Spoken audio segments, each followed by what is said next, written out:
যে প্রশ্নটা ব্রিগেডিয়ার সান্যাল তুললেন, আমি ইমন কল্যাণ লাহিড়ীর কাছে আসবো তার বক্তব্য শোনার জন্য, যে সত্যি চায়না কি করবে, বা পৃথিবীর অন্যতম শক্তিধর দেশ চায়না, তার রোল কি হবে। একটা জিনিস আমাদের প্রাথমিকভাবে মাথায় রাখতে হবে, 1947 সালে যে জম্মু অ্যান্ড কাশ্মীর ভারতের সঙ্গে যুক্ত হয়েছিল সেটা ছিল একটা প্রিন্সলি স্টেট, এবং হরি সিং স্বেচ্ছায় কিন্তু ভারতের সঙ্গে যুক্ত হন।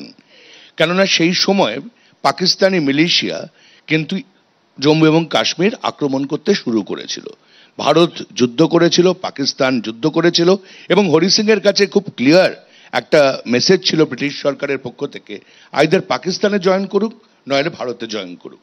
কিন্তু পাকিস্তান একতরফাভাবে যখন আক্রমণ চালায় তখন হরি সিং ভারতবর্ষের সঙ্গে যোগদান করে। 1948 সালে এটা রেফার্ড হয় ভারতের দ্বারাই ইউনাইটেড নেশনসে, এবং সিজ ফায়ার সেখানে জারি করা হয়। তারপর থেকে পাকিস্তানি সৈন্য সেই লাইন অফ কন্ট্রোল, অর্থাৎ সেই সময় পর্যন্ত যেখানে তাদের সেনাবাহিনী ছিল সেই জায়গাটা ছেড়ে যায়নি।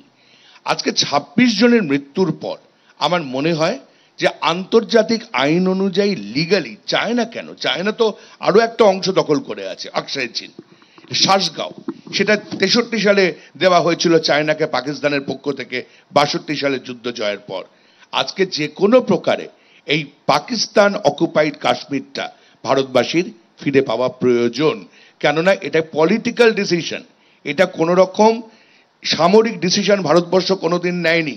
এটা জনমতের ওপর ভিত্তি করে এই সিদ্ধান্ত 71 সালেও নেওয়া হয়েছিল, এবং আজকে 2025 সালে যখন 26 জন ভারতবাসীর এবং কিভাবে মৃত্যু হয়েছে, নৃশংসভাবে মৃত্যু হয়েছে, তখন কিন্তু চায়না এখানে কিচ্ছু করবে না। আর অনেকে বলছে নিউক্লিয়ার ডিটারেন্সের কথা, নিউক্লিয়ার ডিটারেন্সটা খুব ইম্পর্টেন্ট কথা। পাকিস্তানের ক্ষমতা নেই, আমরা যদি পাকিস্তান অকুপাইড কাশ্মীর অকুপাইও করে নিই তাহলে নিউক্লিয়ার বোমা ছাড়ে, তার কারণ ওদের যে জিওপলিটিক্যাল লোকেশন আর আমাদের যে জিওপলিটিক্যাল লোকেশন দুটো কিন্তু আলাদা। আমরা বিশাল একটা দেশ। আর একটা কথা আমার মনে হয় যে অনেক সময় আমরা অর্থনীতির কথা বলছি, আমরা অনেক সময় বিভিন্ন বিষয়ের কথা বলছি।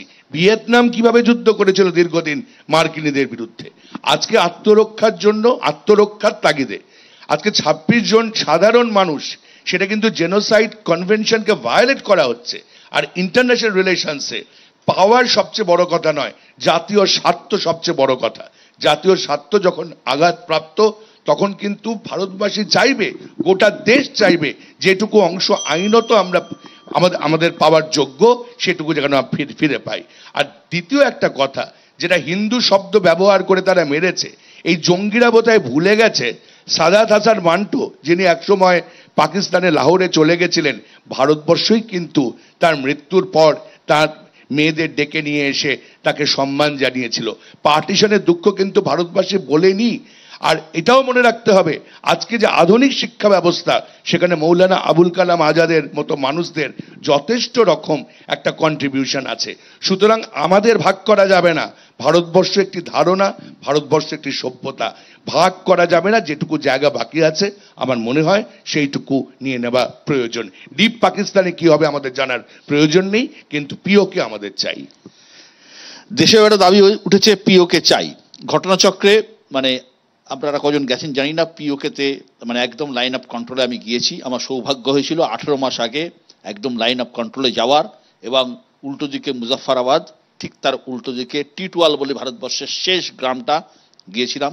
একটা চুনের মার্ক করা আছে, আর একটা সেতু রয়েছে, একটা অস্থায়ী সেতু, যে সেতুর ওদিকটা অর্ধেকটা পাকিস্তান আর অর্ধেকটা ভারতবর্ষ। মাঝখান দিকে একটা নদী বয়ে যাচ্ছে, আমরা বলি কিষেন গঙ্গা আর পাকিস্তানিরা বলে নীলম। সুতরাং একই নদী, দুটো নামে উচ্চারিত হয়। টিটওয়ালের এদিকে টিটওয়াল ভারতের দিকে, টিটওয়ালের আরেকটা গ্রাম পাকিস্তানের দিকে। আমার নিজের চোখে এখনো ভাসছে সেই জায়গা। সিজওয়ার যুদ্ধবিরতি রয়েছে, কেউ কাউকে গুলি চালাবে না, কিন্তু প্রত্যেকটা পাহাড়ের কোণে কোণে বাংকার রয়েছে, দু দেশের সেনাবাহিনী মজুদ রয়েছে এবং দেখছে। যাই হোক,